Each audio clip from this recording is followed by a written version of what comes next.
Hi there, YouTube land. This is Mega. You might remember a little bit back, I would say that I would fix Drunken Dan's BMO that came in the loot crate. And let's take a look-see to see. It appears he has another item in here that also needs to be fixed. And that's not really that big of a problem. I usually use this glue here to fix models and all kinds of other things. And one of the first things we want to do is to make sure our glue or our product will not eat our little BMO. Now for model kits, it's a lot easier because you can just test the little extra discarded pieces. But since we don't have that for BMO or this other piece here, he told me what this was, but I don't remember what it's to.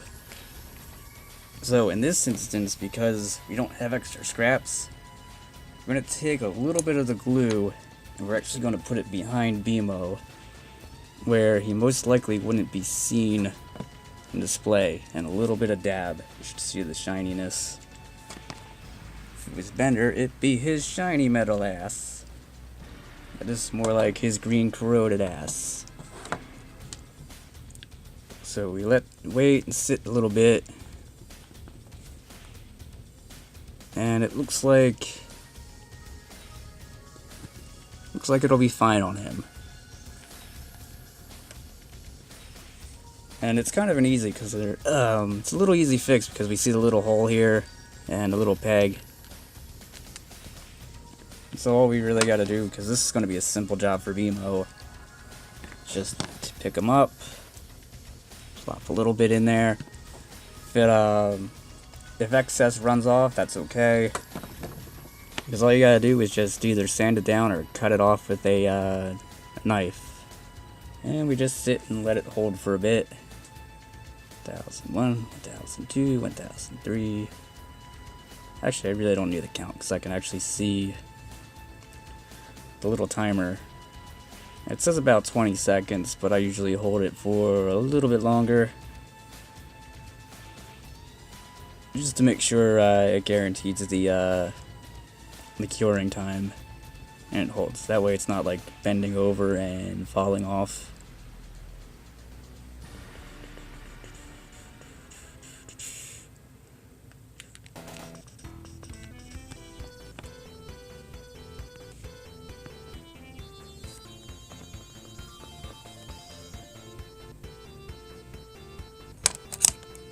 So once the excess is done, you could use like a paper knife like this, and you can slightly cut off the edges.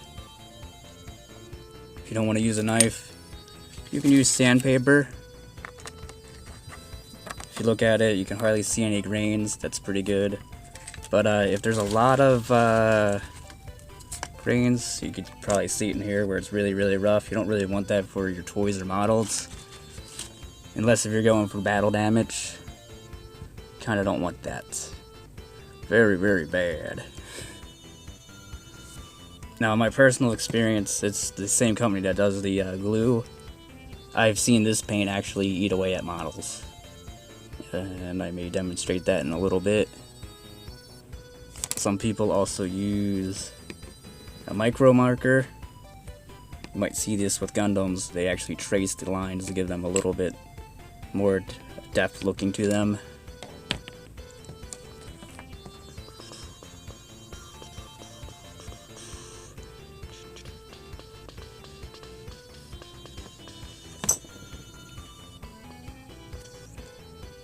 So while that's drying and I'm holding, takes a look-see.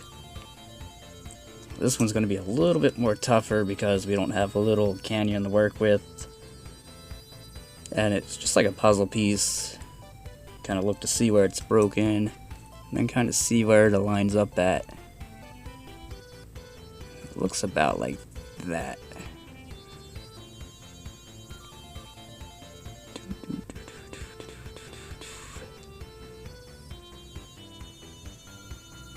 And hopefully Drunken Dan doesn't put a M80 to him, which I doubt.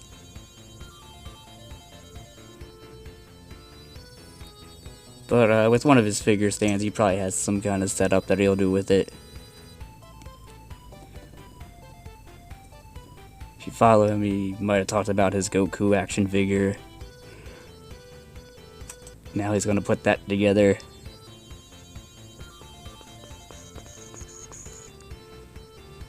And let's see here. No, I don't think it's been long enough. Because every time I try to let go of it a little bit, I feel it falling. Could also be too cold in here for it to dry, which could also affect the curing time.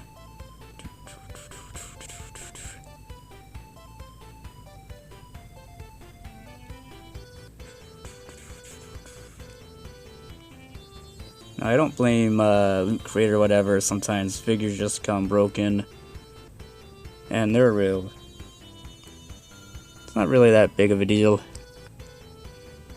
I've got Gundam kits that broke and pretty much fixed them the same way. Hey, you could probably tell I took a slight pause, but it's giving me a little bit of trouble, and you can see I used electrical tape to brace it in place. Really appropriate for a electronic device, and that should hold them for a bit.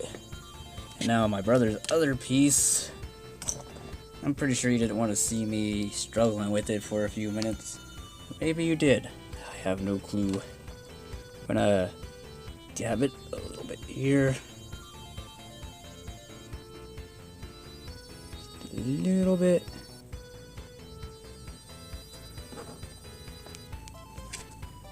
And it looks like it goes this way.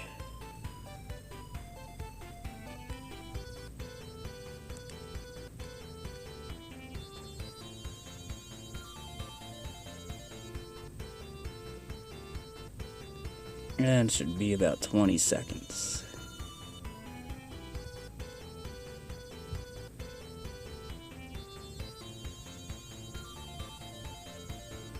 More like forever.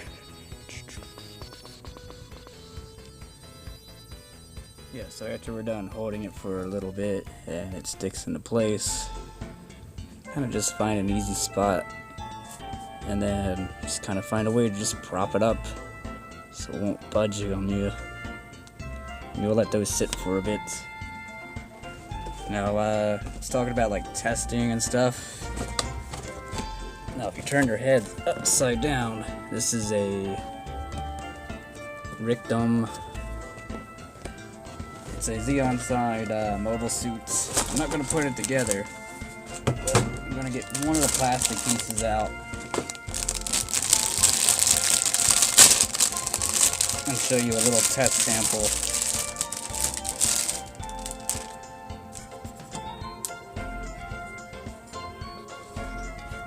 So if you're gonna paint your model kits or whatever, say we're going to paint or whatever, we'll grab a little bit off of one of the edges, you know, a spot you're obviously not going to use. And I guess red would not be good to use on red, so we'll get the purple side and we'll dab here. A little bit of red. And this is just a test to see if your paint will eat your product or not. And hopefully not, right? Yes, we want to destroy the model kit. And then this is acrylic, which is also red. It's usually a plastic-based paint.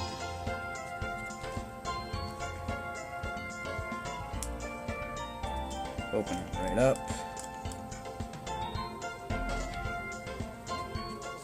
And with a different brush, dab like right next to it. This is the test to see. Well, I already said that, but it's also a way to see how it'll look when it dries, what the texture is. And that way you don't destroy your model kit on accident, or your figure, or whatever you're doing.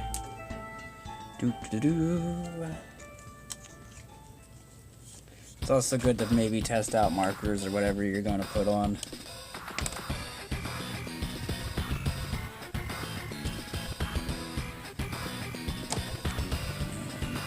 I've even seen stunt model kits, but they're usually in the little crevices.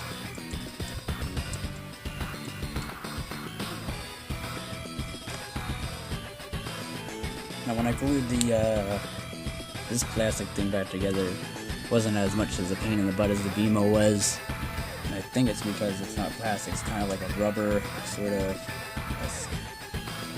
or it feels like it's rubber. It's actually like completely hollow inside and gives a little bit.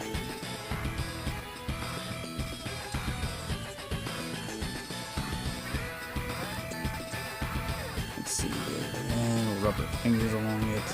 Now the reason I didn't use hot glue is because hot glue is actually extremely weak, and you'll end up having the same problem again. Scratch this a little bit. No, I don't see any eating away. So it's a good indication that your paint may be safe to use on products. I had it before, melt a product. And let's see here. Another good thing with model kits is a nail clipper. You have like this little extra appendage things that you can't quite get rid of. I'll pop one of these off for you.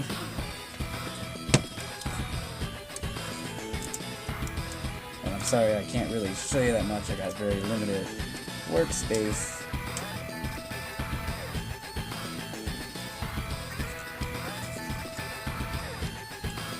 Pop this bad boy off right here. So that'll be an easy piece to remember.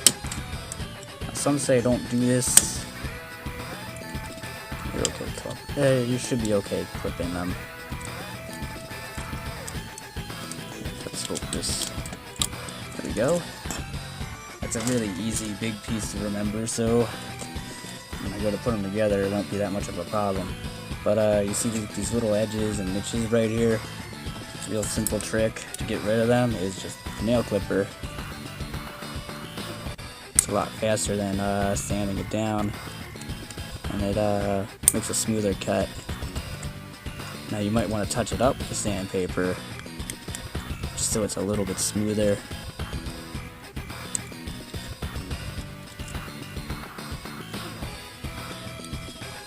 I also find that easier to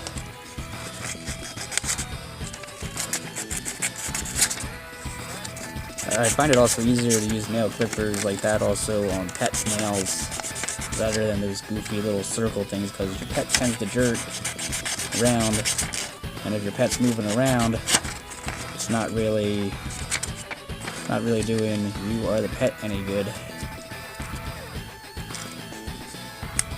Smooth it out. And if you're painting them, a lot of this will hide away and the paint will actually seal up. But anyway, thank you for watching.